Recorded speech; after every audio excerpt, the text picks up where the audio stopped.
Yan, kapagbenta na tayo mga idol. 2.3 po yung kilo nitong dalawa. So, dito naman sa paglilinis mga idol, lain na natin to. Yan. So dito po mga idol, lalagay natin dito sa loob. Yan. So natin itong laman loob. Yan.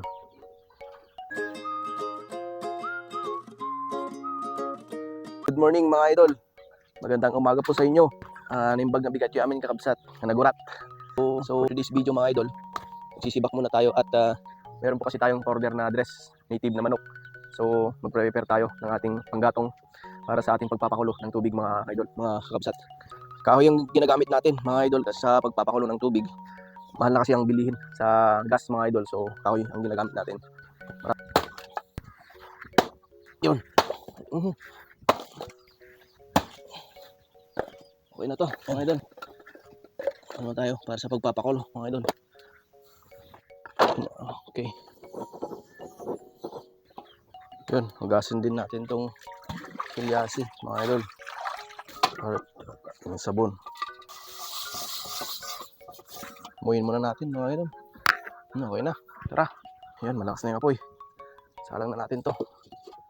Yan, lagyan natin ng tubig mga idol. Isa pa, 2 tabo lang. Sapat na yan sa pagpapakulo. Tatalian muna natin tong dalawa. Tsaka natin ikilo. Yan. Tara, kilo muna natin. Yan, naka 0-0 po tayo. Kilo natin tong dalawa. Huwag magalaw. Yan, nasa 2.3 po yung kilo itong dalawa mga idol. 2.3. So, yan. Picture lang natin para send natin sa customer. So, yan mga idol, na kilo na natin. So, atin nang kakatayin to, lilinisan para may deliver na mamaya mga idol. Tara, samahan nyo ako. Maglalagay muna tayo ng suka para sa dugo mga idol. Yan, di ko napapakita yung pag good natin sa manok mga idol. Baka may maselan tayong mga viewers dyan. Yan, so sa mga gusto ng dinuguan, ginagawa natin to. Pero sa mga hindi rin gusto yung dugo, hindi natin ginagawa to mga idol. Yung, kumukulo na mga idol. Tatanggal tayo ng balahibo.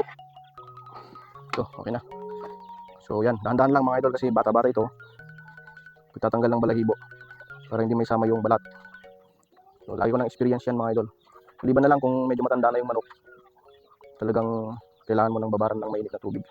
Pero pag ganito, 3 months, 5 months, pag masyado sa mainit na tubig mga idol. Yan mga idol, tapos na natin natanggalan ng balahibo. Sunod natin gagawin mga idol, hugasan muna natin to para malinis mga idol.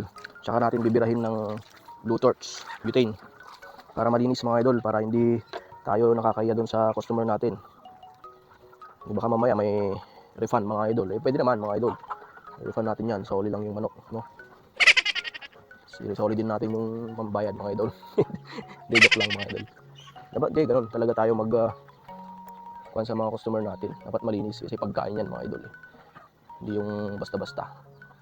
Yan, so to, yan, pag medyo matuyo na, tirahin na natin to. Yan. Kailangan ng ganito mga idol kasi dito, lalong-lalo dito sa ulo, bandang ulo, hindi natin matanggal masyado yung mga balahibo. Yan. Mga pahapyaw lang. Hindi siya gaya nung pang pinikpikan mga idol na talagang hindi mo tatanggalin yung balahibo. Tatanggal mo ng balahibo yung talagang apoy mga idol pag pinikpikan. Pero pag ganitong dress, ganito lang yung proseso mga idol. Yan, ito po yung mga ginagawa natin sa pag-prepare ng ating dress native na manok mga idol para sa ating munting negosyo. Support naman mga idol sa ating munting negosyo. Pwede rin yung pong i-share yung ating video at mag-follow dito sa aking Facebook, Lloyd Cabreros Lapada mga idol. Maraming salamat. Yan mga idol, pagkatapos ng ating pagtatanggal ng balahibo, hugasan ulit natin mga idol. Tanggalin mo natin itong kuko. Sunod natin yung laman loob. So dito po natin sa gitna binibiyak mga idol. Yan. Yan po. Saka po natin hilain itong laman loob. Yan. Yan mga idol. Yan. Yan mga idol linisan lang natin yung laman loob, tapos sama na natin mamaya mga idol. Yan. Ito yung pinakamasarap sa native. Ito yung dalom, kabsat, liver, tsaka puso. Kasama yan sa tinuguan. Yan. Oh. Itong mga intestine yan, linisan natin maigi yan. Itong batikulang mga idol, linisan natin yan. Oh. Yan, tanggalin natin yan. Mga idol, ito, babalik rin natin to. Yan, tingnan natin sa maliliit. Tapos mga idol, yan, babalik rin natin, tusukin natin. Ayan o, para malinis natin sa loob. Yan, depende na lang sa mga customer mga idol kung isasama natin to. Pwede naman nilang hindi sama sa pagluluto, depende na yan. Pero sa package natin mga idol, kasama to. Yan o, para malinis na mabuti. Yan. So paghugas niyan mga idol, yan o. Matagalang paghugas to mga idol, para malinis. Yan. Ayan mga idol, ganyan kalinis yung ating intestine, no? Manok. Kasama natin yan sa ating dress, native na manok. So dito po mga idol, lalagay natin dito sa loob. Ayan, kasama natin dyan. Kalinisan na yan mga idol. Ayan. So ready to deliver na to mga idol. Ayan, ganyan po tayo mag-prepare ng ating paninda mga idol.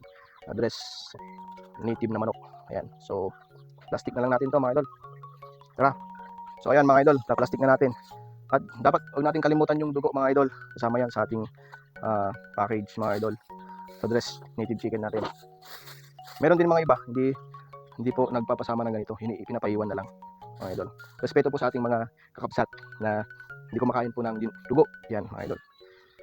Yan, plastic lang natin. Yan po.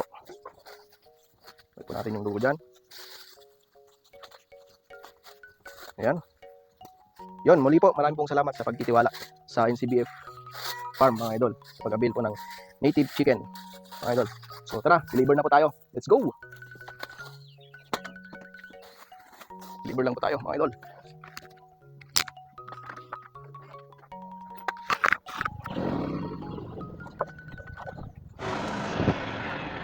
Yun, yan na siya mga idol.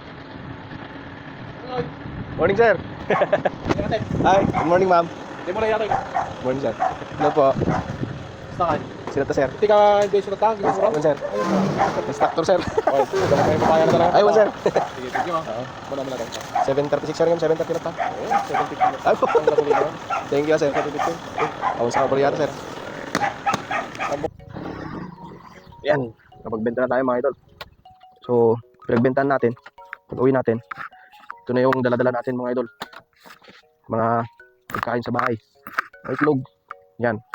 Ganito kainam yung meron kang alagang native na manok sa bahay. Pwede mo ibenta at pwede mong ibili ng pagkain yung pinagbentahan mo. Meron na ring feeds mga idol. Yan.